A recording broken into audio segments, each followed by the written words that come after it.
Hi అండి. Welcome back to my channel. ఎలా ఉన్నారు? అందరూ బాగున్నారా? ఈరోజు రెసిపీ వచ్చేసి బొరబట్టి కర్రీ అండి. క్విక్ అండ్ ఈజీ రెసిపీ అనమాట. పెద్ద ప్రాసెస్ కూడా ఉండదు. దీనికి కావాల్సిన ప్రాసెస్ ఏంటో ఇప్పుడు మనం చూసేద్దాం.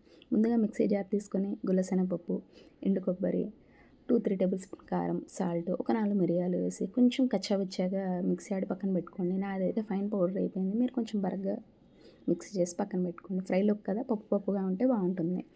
పోపు దినుసులు వేసుకొని పసుపు, ఎండుమిర్చి, కరివేపాకు వేసి వేగిన తర్వాత ముందుగా నేనైతే కుక్కర్లో ఉడికించాను. నార్మల్గా పోపులో వేసి సాల్ట్ వేసి మూత పెడితే ఒక 5-10 మినిట్స్లో మగ్గిపోతుందండి.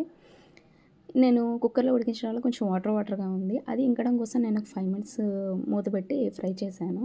అది ఫ్రై అయిన తర్వాత మనం మిక్సీ జార్లో చేసి పెట్టుకున్న పప్పుల పొడిని కూడా వేసి ఒక 2-3 మినిట్స్ ఉంచి బాగా మిక్స్ చేసి సర్వ్ చేసుకుంటే ఎంతో టేస్టీ బొరబట్టి కర్రీ రెడీ అయిపోతుంది. ఈ రెసిపీ మీకు నచ్చినట్లయితే like, share and subscribe to my channel.